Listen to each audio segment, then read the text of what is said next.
So, thank you, Susanne, for inviting me to give this presentation, out of program completely, but I'm very happy to be here presenting after so many great shared and have been discussed, and I'm very happy to be here, feeling participant in this moment, in which basically we used to get technology and apply and use technology to change the ways that we think about the world that we live in.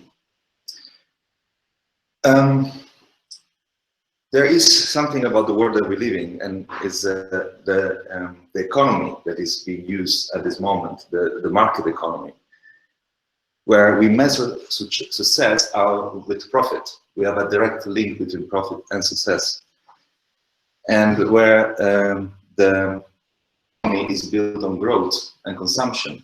So if you don't grow or you don't consume, the economy stops.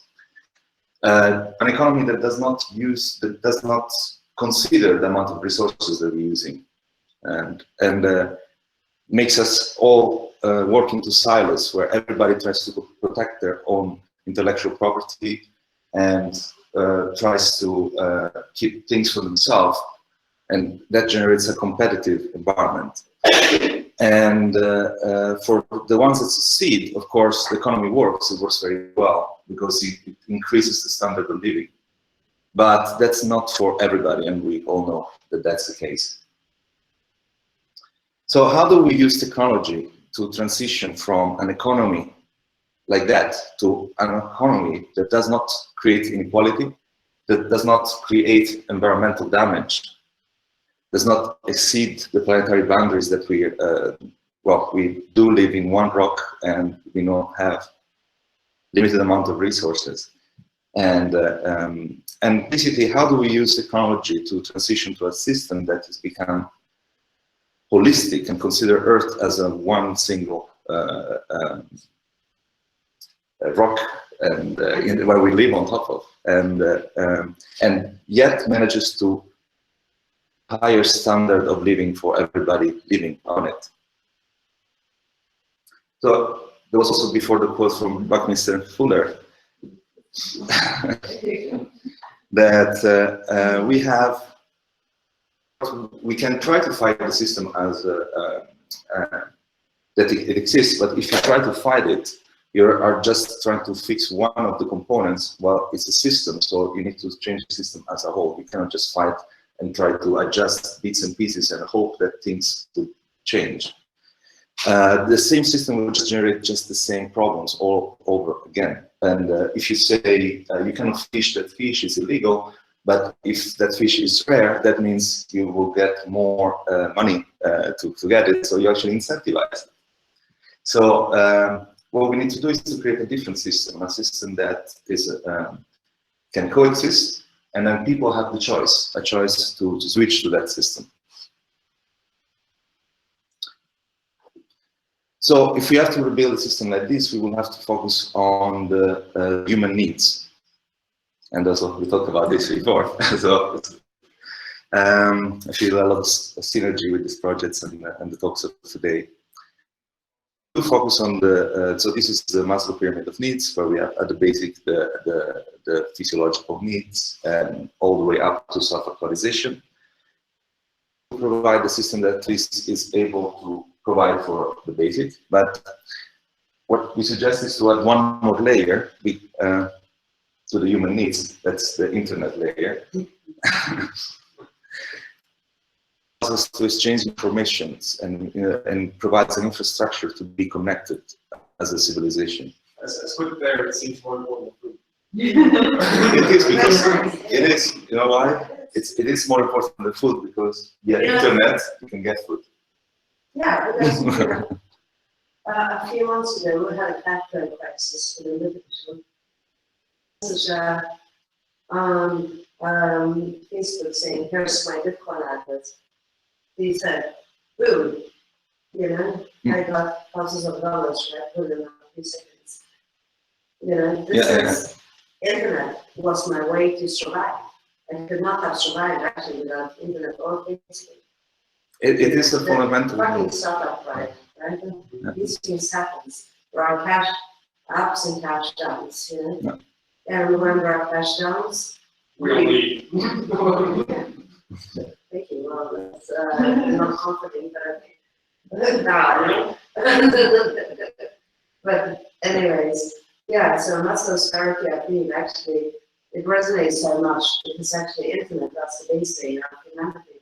It's the way we survive the hard times, is to be able to connect with people who can help us. Yeah, you can communicate and let other people know what's happening, you know? Yeah, exactly.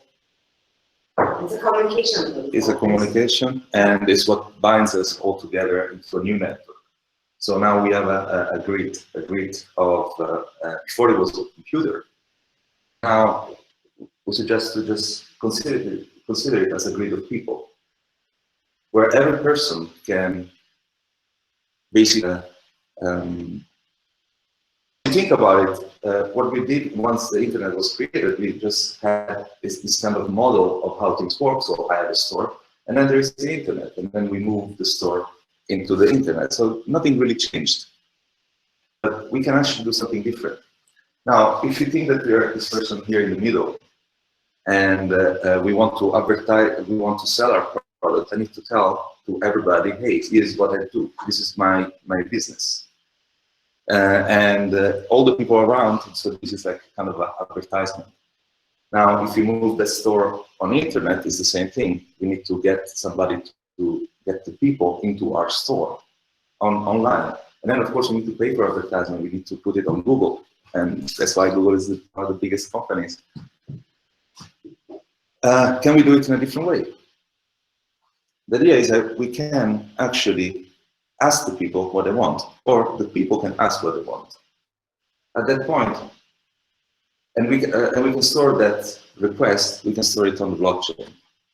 So that for each need that we have, we can form one decentralized global cooperative that its own task is to fulfill the need.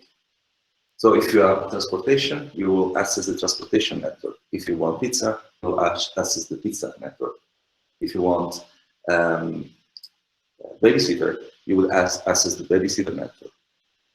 But once you are actually asked something and you say, I need this service here, the closest provider, maybe your neighbor, is able to satisfy the need rather than having to ship a tomato from Morocco and get all the way down to the supermarket where you go get your tomato. Yes. Well, basically, you can decentralize the food production, you can decentralize the transportation network. It's one network per need. And each of these networks can actually have its own internal treasury, which basically every time that the transaction happens, whatever value is generated between the transaction, you can save a percentage of the transaction into the decentralized cooperative, and then use liquid democratic governance to decide what to do with this value that has been saved. It is a form of taxation. But the community agrees on how much that should be. So we all agree. And I know that it's difficult sometimes to get consensus, but of course we can get some very nice liquid democracy where only the highest rewarded person inside the cooperative. So it's not a politician; it's just the best pizza maker in the pizza cooperative, right? So everybody use liquid democracy to just travel the path of power, and then we can use that power to decide what to do with the money. And if, of course, a mistake is made, for instance, let's say that, well, I want that all the money gets in my account. People will not really like that, and the power structure will be will fall back, basically recovered between the time that is allowed to stay. I'm horribly opposed, right? Then we discuss. Yeah, we can discuss about it. So how does it look now in this new paradigm? We are the person that wants to do something today. Maybe it just lost his job to automation, but what he can do, he can open an app and see on his surroundings which kind of needs there are. So the app automatically lists these needs and gathers these needs, and it puts them together and see what is the most important need. So what we do is assign the highest value of contribution to this global community as the number of needs there are in your local surroundings. But we also say it's not just local surrounding, it's local. We can decide just with a slider and say like, okay, I want to see what is the most important thing to do here, or what is the most important thing to do at the global level. And since Both more local and more local. yeah, global. Yes. So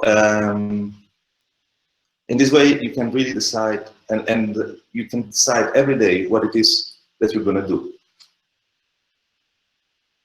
And so you see, like, okay, can I deliver the first service because it's going to be the one that has the highest reward, or the second, or the third. And you go on like this, and you decide what it is that you feel that is the most important thing for you compared to the most important thing for the community around you. Match.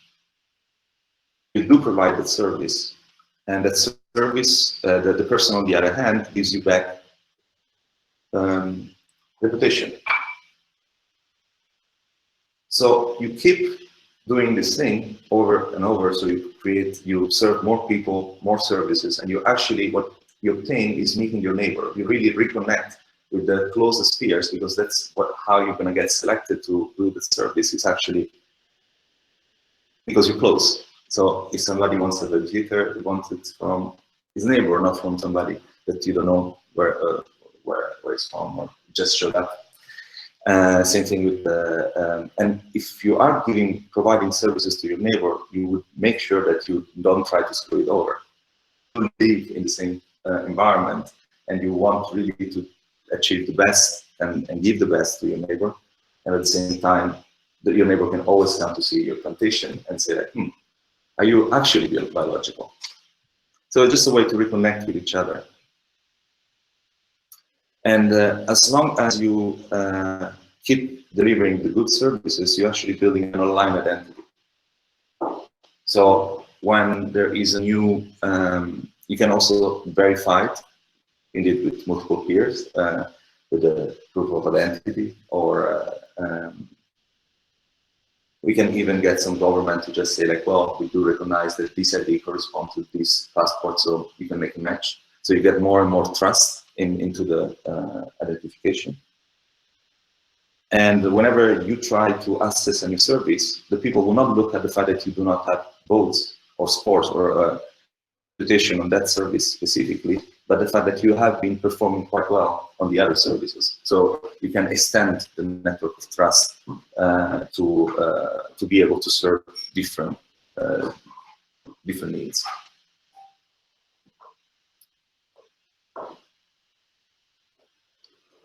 So what we're trying to do is actually create a system that does not necessarily use money for transactions. We want to move away from that and recreate a new system that uses a different value system. And we suggest to use three different, in a way, tokens or accounting value. The first is time, reputation, and karma. Time is 1 hour. 1 hour of a person is worth 1 hour of a person everywhere in the world. You know, when you're born with a certain amount of hours, and you decide where to spend them. The second is the reputation that we just discussed. And the third is the karma. And the karma is exactly that value that we discussed before, in that if you see that graph, what you do by obtaining karma is like, what are you doing for the community? So if 1 hour of time is spent to do something that only one person needed, then you exchange that hour of time as in a timeline. But if you do exchange, but if you do something that is very valuable for the community, then you should be more rewarded. So now what we're doing is using the karma as a token. We're steering the direction of what is the most important thing to do and we give that more value. So we're marrying, in a way, the capitalistic personal gain to the socialistic communal well-being. So how to synthesize karma? How do we get the karma from? There are these 17 Sustainable Development Goals agreed by the UN. And we can say that we can create one quest for each of these needs, and people can organize themselves using an app to solve each of these needs.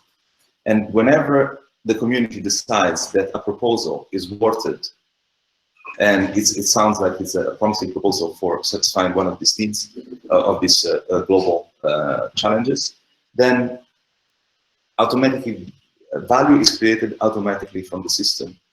And you won't have to, the funding come from. The funding comes from the agreement that this kind of quests are actually something that is worth it at the global level. So that would solve a little bit of the funding problem for the social impact. So what we want to do is actually use technology to provide a platform for people and machines in the future to find an agreement on how to collaborate to perform global and sustainable goals, to work on it together, and to basically come together as people and organization into a new economy, so that in the moment that we make the connection of all, we can reach actually different parts of the economy, and we can use this platform to actually come together and unite, create a global unification network. So this is, of course, some of the ideas for a new platform, and it could be, I don't know how this would fit within the missions from a big nation, and but I do think that it would be a sort of a plugin that people can choose and can form their own, basically, nation with, and will be able to combine. We will give tools to actually combine the transportation nation with the pizza nation, so that we can have a pizza delivery nation. Okay, well, thank you. If there are any questions.